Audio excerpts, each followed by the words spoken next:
Love being first on Mars. So stick another cable in the backup module. Good morning, Quins. Oh. Another beautiful day on the big old solar Satsuma. Hey, can you pass me that cable down there? Oh, this broken one. Oh, how did that happen? You'll have to note this down in the broken equipment log. Oh, the broken equipment log is broken. Oh, Yeah. that takes the cake. No, I didn't take the cake. I didn't take the cake at all. I mean, we only got given 2 cakes by mission command, and if I'd taken one of those cakes, that would have been disrespectful to the mission and to you. And besides, I don't even really like cake. You awful man! How on earth did you get through astronaut control? What was that noise? Probably nothing. Listen, the thing you have to understand is that the seal on the cake container had broken. Welcome to our review of one of the most exciting releases of 2017. This is First Martians, a cooperative game of surviving as the first colonists on the planet Mars, and this is what it looks like all set up. Just gorgeous! On this half of the board, you've got a miniature showing your colony, and you'll explore the sectors around it and go on dangerous gathering missions.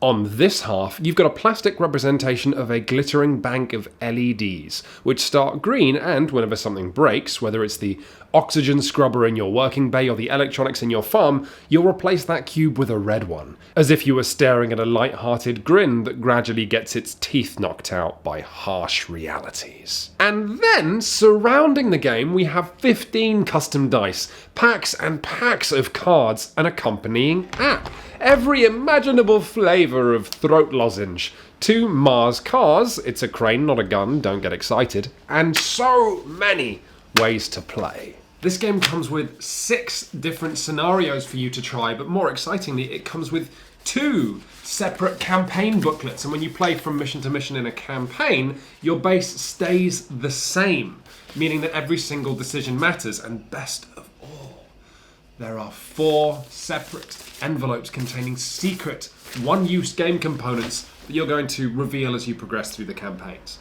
But whatever way you choose to play First Martians, one thing will be constant, which is that you'll have too much to do and not enough time to do it, leading to decisions involving sacrifice and priority, whether that means stripping the computers out of the science lab to replace the ones in the medbay, or ignoring a case of blood poisoning in order to play video games, which improves morale, which means the medic can tell you to lie down and relax, which heals your poisoning? I don't know what to tell you. It can get weird on Mars. This game, with its premise, its presentation, and its mysteries, is honestly the most exciting box I have opened this year.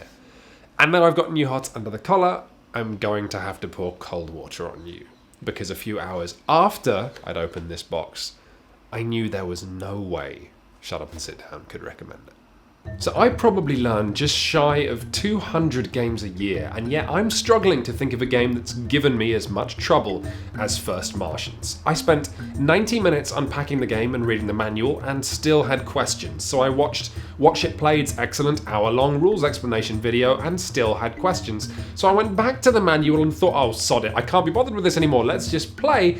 And for my first few hours of playing, the game constantly had me sloping away from the table to Google questions or download errata. Now, of course, in the past, we've recommended games that are tricky to learn, like Netrunner or Imperial Assault, but with those games, you can miss a rule, and it's like removing the wing mirror on a car. You know, the car still runs, the game is still fun, although at some point, you're going to be stopped by the board game police because you're not having road legal entertainment. First Martians is more like when you miss a rule, you're driving a car and then boom, you've gone into a ditch. The game stops. On one memorable occasion, I tried to figure out what happens when this oxygen track at the top of the board reaches 0. That sounds really bad, right? Because certainly when you run out of food, you all start starving to death. And the answer is nothing. Nothing happens when this hits 0. If you want to do something that vents more oxygen out the base, nothing happens, nothing goes wrong. And the way I figured that out is not by finally finding the rule, but by reading the manual enough times that I became confident there was no rule for that.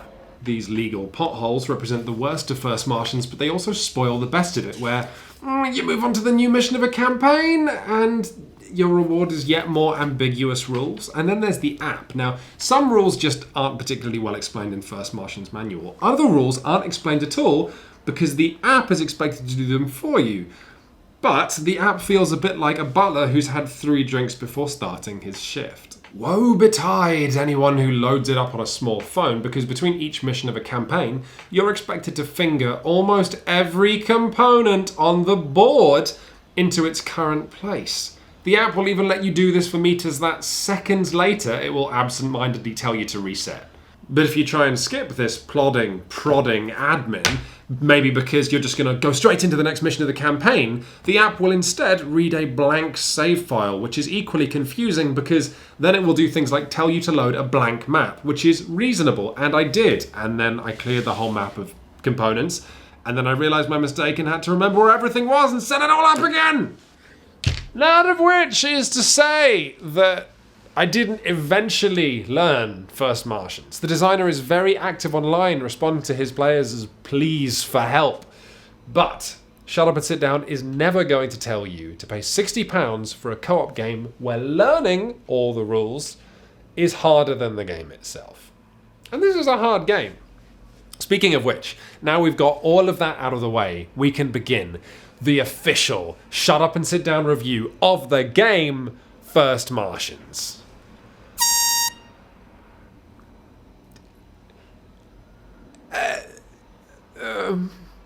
I'll start by walking you through the first turn of the first mission of the first campaign. Now, what you have to do in order to advance is build an antenna, exploring all these spaces, then laying cables, then building here. Also, you're not producing enough food yet, which means you need to go and explore these spaces, pick up seeds, build a greenhouse, plant the seed, wait for it to grow. Another concern in First Martians' battle with Father Time is that Father Time has constantly got your base over his knee and is spanking the nuts and bolts off it. Every single turn, these meters are going to creep up, which randomly breaks something in the base, which means you want to go and manage these bars to pull them back down, because if you don't, the very rate at which they break is going to increase as well. Also, something's going to have broken during setup. Let's say it's the power cables in your crew quarters, which mean to unwind, you're going to have to spend electricity from the reserves, and that's a problem because you're going to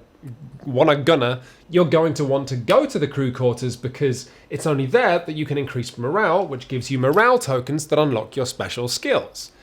But in a campaign, you don't have your special skills until you've gone out on Mars, collected samples, taken them back to the research lab, and then slowly researched them, which unlocks your skills. That's something else you'll want to do. And finally, you're not quite done with this base yet because you've got all of these upgrade tokens. Someone should spend time to build them and add permanent boosts to your base.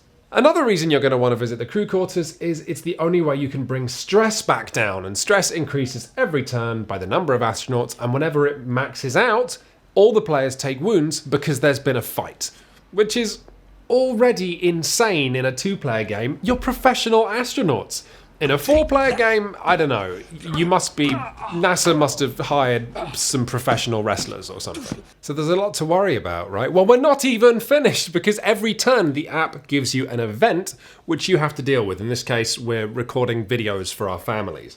And you can do that for a very small benefit, or you can leave it. And if you leave it, the app is going to probably hit you with a consequence later on, and you have no idea what it'll be.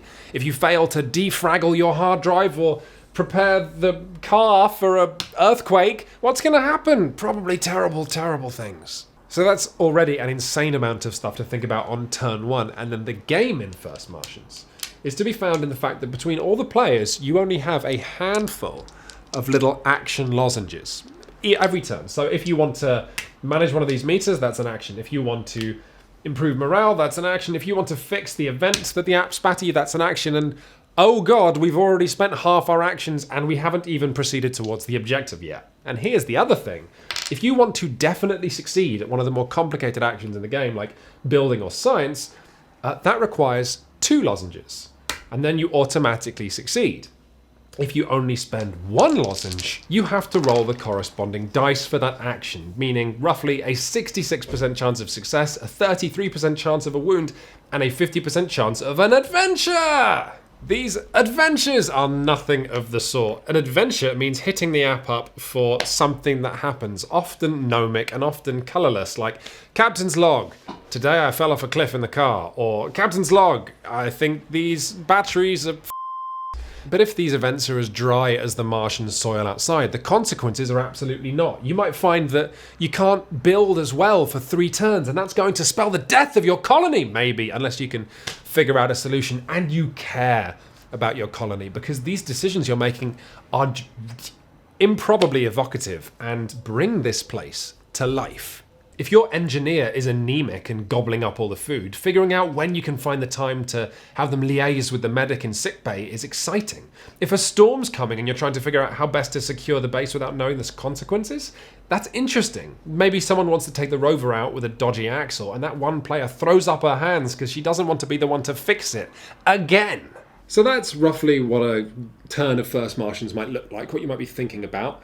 Let's talk about how you play this game well, then, because I was really surprised that for all of these systems and rules, actually First Martians is less of a game than it is a puzzle box. You see, everything in this game that you might need to think about to play it well is hidden to players. How bad are these decks? How good are these upgrades? What are the consequences for not doing events like? How awful are adventures? What skills do we need?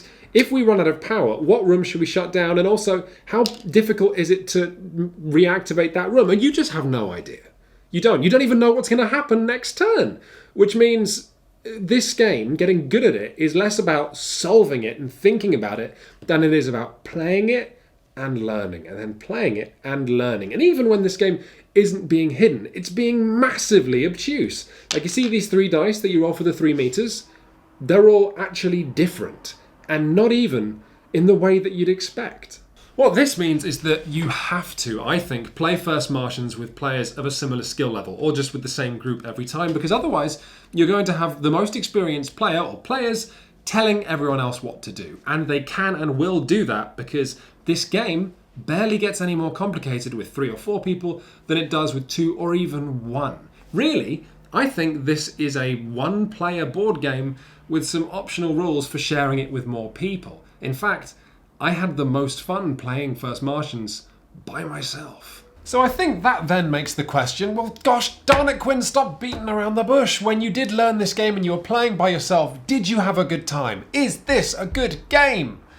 And I can finally tell you, yes, I thoroughly enjoyed myself when I was making interesting decisions, which was about 50% of my time with First Martians. You see, when you actually place your lozenges, which can be very quick, like for example, you have to explore here, you definitely want to solve that event because it sounded ominous, you want to improve morale, and you definitely think you should research. The game then launches you into a very long upkeep phase where you have to resolve these actions and you have to go on adventures, and I've lost my iPad. Then you have to roll dice, and you have to advance malfunctions, and you have to resolve malfunctions. Then you go into cleanup, which involves moving tokens and disks. Then you move back to events, where you look at the app and you read more stuff off the app, and then you go to morale, and you hand out morale tokens. Then you go to production, which involves changing these tracks and increasing stress. And then you go back into placing your lozenges, finally. And yes, this game is probably best with 1 or 2. But then, my goodness, do you know how much of this game is leaning?